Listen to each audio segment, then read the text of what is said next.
Kam dy pyetje në të njëjtin kontekst. Në fakt, spari, me qënë se na keni fryrë kokën gjithë të ditë edhe sot që ftesa që nga personale në emër të X-it apo Y-it, pse po na e kalonin parlament?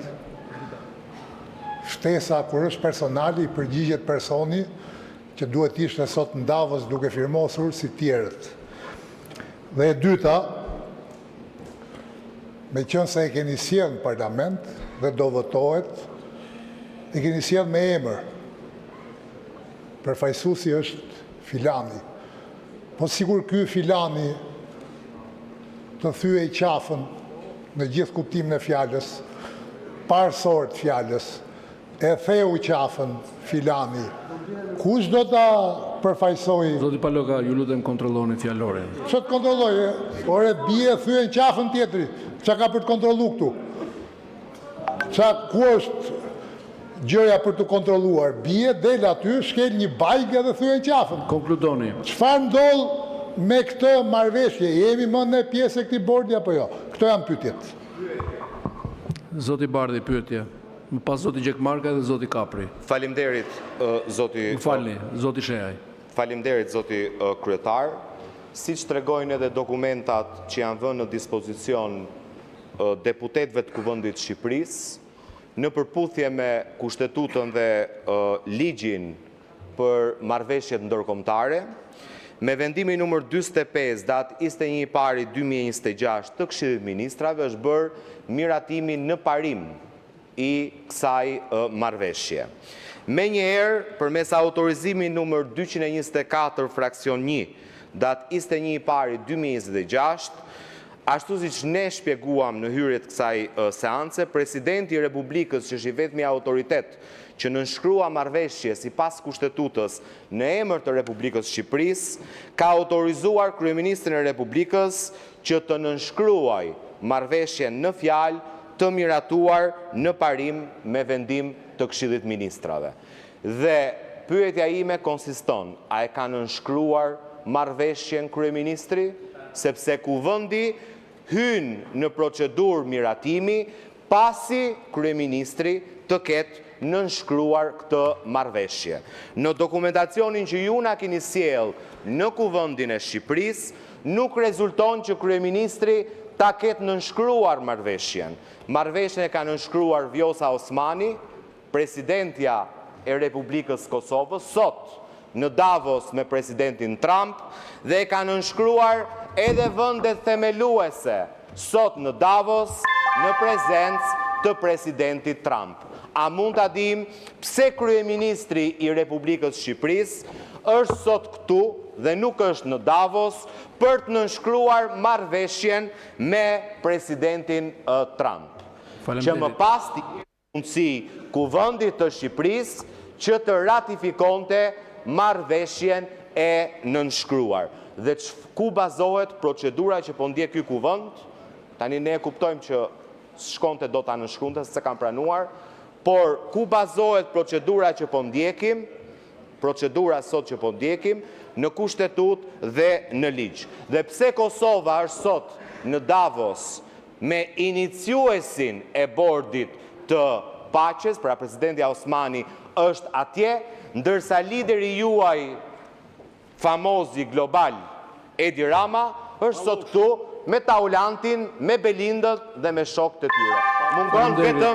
Mungon vetëm Ergys Agasi. Faleminderit, fjalën e ka zoti, ju lutem. Fjalën zoti Shehaj. Pyetje. Faleminderit zoti kryetar. Tani zoti kryetar, kjo vlen edhe për qeverinë qartësisht. Kjo urgjenca e madhe për një çështje për cilën jemi të gjithë dakord. Nuk besoj se 90% e parlamentit do votoj këtë marrëveshje, këtë projekt ligj. Dhe ajo që nuk kuptohet është pse po përdoret kjo marrëveshje, kjo ftesë gjoja për Edi Ramën, por në fakt është ftesë për Shqipërinë të marrë pjesë në këtë organizatë ndërkombëtare. Po përdoret kjo për t'i shpëtuar drejtësisë, po përdoret kjo për të shantazhuar dhe për të ndikuar vendimin historik të gjykatës kushtetuese sot, e cila duhet të vendosë që nëse një pushtetar, zvëns kryeministri, apo çdo ministër, nëse kapet duke vjedhur, nëse dyshohet se apo abuzon me fondet e shqiptarëve, duhet të pezullohet nga detyra. Ky është një moment historik për Shqipërinë. Mos vallë kjo po përdoret pikërisht për t'i shpëtuar drejtësisë. Kjo është pyetja. Faleminderit. Faleminderit. Zoti Kapri, zoti Mediu. Me radhë, zoti Berisha. Faleminderit, zoti kryetar. Duke përfituar dhe nga rasti që kemi kryeministrin në sallë, edhe që po detyrohemi si asnjëherë më parë në këtë parlament që të miratojmë një projekt ligj duke pasur emrin nominal të kryeministrit për të përfaqësuar vendin, pavarësisht se kemi një kushtetutë që e rregullon të gjithë aspektin e politikës së jashtme. Por do të dija mendimin e kryeministrit nëse ai është krenar sot që Kosova dhe presidenti Osmani ndodhet në nënshkrimin e Bordit të Paqes. Dhe me këtë do të dija pse zoti kryeministër nuk ndodhet në Davos, pasi ka qenë ndër shtetarët e parë botëror që ka publikuar ftesën dhe në mënyrë të hapur ka gënjur shqiptarët duke thënë që ka një ftesë personale kur ishte një ftesë për dhjetra krerë shtetes. Duke na thënë që do jemi edhe një vend themelues.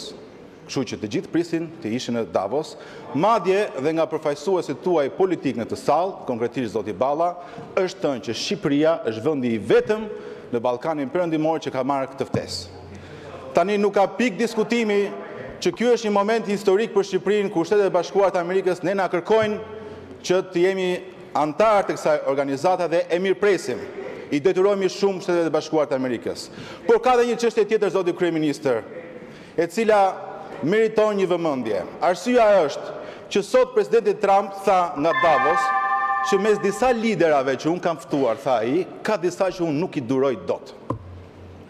Tani pyetja ime është kjo: na detyroni të votojmë këtu juve nominalisht, ta përfaqësoni ju nominalisht Shqipërinë. Nëse presidenti Trump thotë që unë nuk kërkoj kryeministrin të vi në mbledhjet e organizatës, si do ja bëjmë, zoti kryeministër? Faleminderit. Zoti Mediu dhe zoti Berisha. Pyetje. Zoti kryetar, ka një politik Shqipëria padyshim që është në kuadër të NATO-s për të Bashkimit Evropian.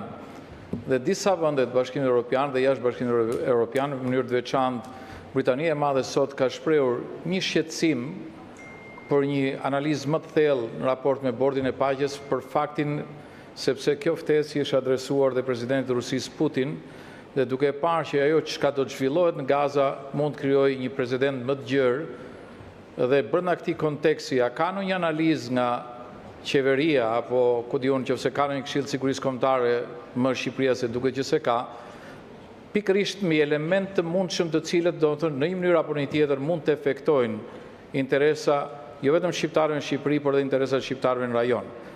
E them këtë sepse mund të bëhemi antarë të këtij bordi paqe, por pesha dhe relevanca jonë pastaj është krejt irrelative në raport me vendimarrjet. Duke qenë dakord 100% që ne të jemi në bordin e paqes, mendoj që do ishte e vlefshme dhe një analizë në këtë këndvështrim për efektet që mund të ketë ky bord paqe, do të thonë për çështje akoma pending dhe në mënyrë të veçantë flas për raportet që ka Kosova. Po, një përgjigje nga kryeministri, po, patjetër. Jo, me që po përsëri dhe një pyetje edhe që mos shqetësoheni sepse kuptoj që jeni shumë shqetësuar pse unë nuk jam atje, se mezi prisnin që unë të më shikonit atje.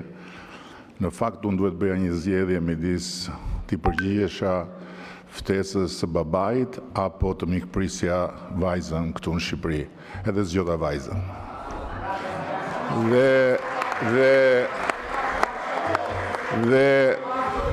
Dhe natyrisht që vajzën e zgjodha me lejen e babait.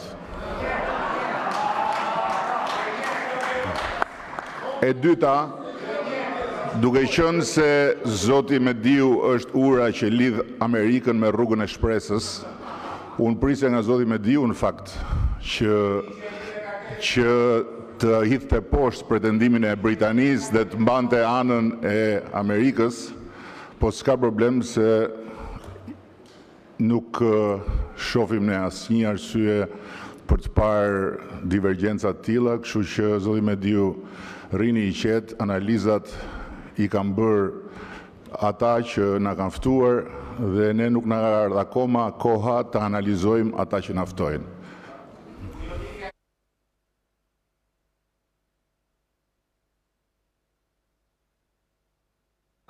Po, zoti Mediu, 2 minuta. E para, Replik. në qoftë se ke vesh të dëgjosh tash që jam absolutisht dakord që Shqipëria në partneritetin që ka me Shtetet Bashkuara duhet të jetë pjesë e Bordit të Paqes. E dyta, besoj që është shumë e rëndësishme në iniciativa të tilla të dimë se ku jemi dhe për çfarë jemi. Në qoftë se marrim për granted se dikush na ka ofruar diçka dhe nuk bëjmë analizë tonën, kjo nuk tregon ndonjë mençuri, biles tregon të kundërtën e kësaj. Edhe besoj që do të ishte shumë e vlefshme, i nderuar zoti Rama, që kur flasim për gjëra të tilla, të ketë një diskutim pak më të gjerë dhe më substancial, sepse çështjet e sigurisë nuk janë çështjet tuaja personale. Janë çështje që janë të interesit të vendit dhe më tej se kaq të interesit ton kombëtar. Ky është shqetësimi im, mund të jetë tërësisht irrelevant, por thasha ka një analizë në raport me këtë çështje. Në qoftë se të tjerët i kanë bërë analizat, i kanë bërë në këndvështrimin e tyre. Ne si shqiptarë na takon që t'i bëjmë këndvështrimin ton. Dhe besoj kjo është normale për një kuvend që ta shoh dhe në këtë këndvështrim dhe nuk shikoj asnjë gjë të tepërt në atë që unë thash. Për sa i përket pasaj lidhjes me rrugën e shpresës e tjerë, e kam pasur dhe kam kënaqësi që të bëj çdo gjë që është e mirë dhe mundshme për vendin tim në çdo raport ndërkombëtar apo edhe politik brenda dhe jashtë vendit. Zoti Berisha, pyetje.